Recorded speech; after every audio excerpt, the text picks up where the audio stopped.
Tandis que tout le monde était à la même table chez Marcel Pagnol, tout le monde était à la même table. Et par exemple, lorsque nous avons, est-ce que je dois le raconter? Tu peux faire couper d'ailleurs après. C'est pas bien. Il y a une aventure qui nous avait beaucoup frappé à ce moment-là. Nous tournions les extérieurs de La femme du boulanger au Castellet. Et donc, Rému n'était pas très content du steak qu'on avait à la cuisine. Il trouvait que les steaks étaient trop petits. Donc, comme il passait par Bandol tous les matins, donc à partir d'un moment donné, il achetait son steak à sa taille et il avait un steak qui lui convenait, ce qui est absolument normal. Et venu un jour un invité, l'avocat de Marcel Pagnol, Maître Montel, je ne me trompe pas, hein?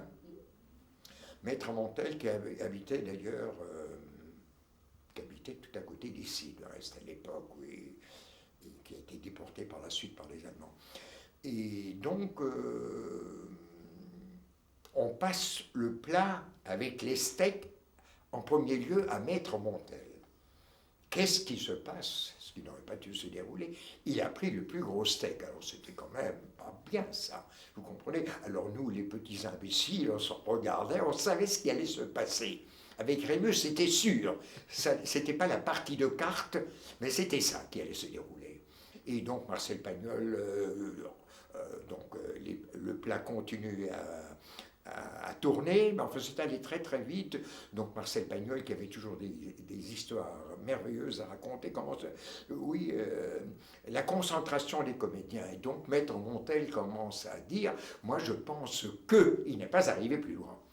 Là Rému a dit, vous êtes un petit avocaillon, donc vous ne pensez rien du tout. Vous ne pouvez pas avoir de concentration, vous ne vous rendez pas compte, vous parlez à Monsieur Rému. Monsieur Rému a son nom en lettres de feu au-dessus du Gaumont Palace. Il a piqué une crise terrible à cause de ce steak, évidemment. Voilà. Et puis après, toujours, le lait tombe. Et donc, dans ce cas-là, on n'a pas tourné l'après-midi. Lorsqu'il piquait des crises de colère, Marcel estimait que les piles étaient à plat. Et on ne tournait pas. Alors nous étions contents, on ne tournait pas. Mais nous étions quand même dans le climat, on ne partait pas. Lorsqu'on arrêtait de tourner à Marseille, alors... nous étions très amis. Ma plus grande copine était la monteuse des films, Suzanne de Troyes, qui était une très bonne copine. Alors on aimait beaucoup aller au cinéma.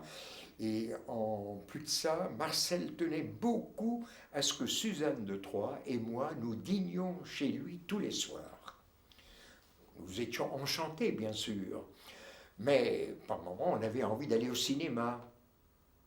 Donc, il fallait aller chez Marcel.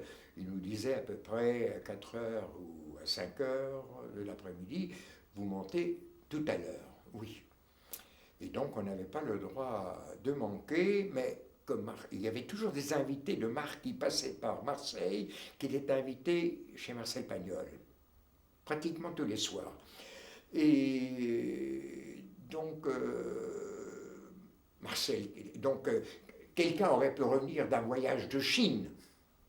Marcel Pagnol le coupait n'importe qui au bout de 3 ou 4 minutes. C'est lui qui avait été en Chine et il racontait une histoire absolument extraordinaire. C'était beaucoup plus beau, certainement, j'ai jamais été en Chine, qu'un voyage en Chine, vous comprenez? Donc nous écoutions, et ces soirées duraient jusqu'à 4 heures, 4h30, 5 heures du matin. Il fallait être au studio à 9 heures. Marcel habitait sur place. Enfin, oui, puisque c'était encore un passe des peupliers, ça. Cette histoire est encore un passe des peupliers. Et... attendez, je n'ai pas trop... Non, je voudrais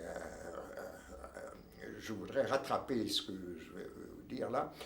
Donc, un matin, Suzanne de Troyes, il faut croire qu'elle ne s'est pas réveillée, moi non plus, je ne me suis pas réveillé. Toujours est-il que nous sommes arrivés au studio à 10h30. Et à notre grande surprise, Marcel Pagnol était dans la cour. En principe, il apparaissait guère avant 11h30 midi. Mais c'était lui le chef, hein, c'était pas nous. Et donc, il dit, mes petits-enfants, je vous paye pour être là à 9h. Alors moi qui n'ai jamais eu le sens de la répartie, j'avais l'air totalement idiot. Mais Suzanne, avec son tempérament féminin, était beaucoup plus subtile. Elle lui dit, Monsieur Pagnol, vous avez raison, nous sommes payés pour être là à 9h et nous sommes donc très en faute.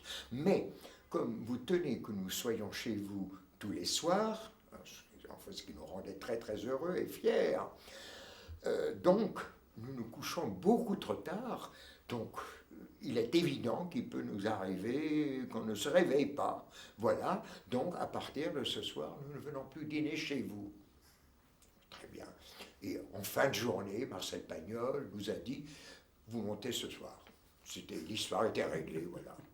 C'était ça, Marcel Pagnol. Oui. Et nous étions, je crois que Suzanne et moi, nous étions les favoris. Il aimait tout le monde d'ailleurs, tous ces techniciens. Je vous dis, on était vraiment très peu. Nous étions très très peu, mais je crois que nous étions les plus fous, les plus passionnés. Oui, enfin, on ne laissait rien passer. Enfin voilà.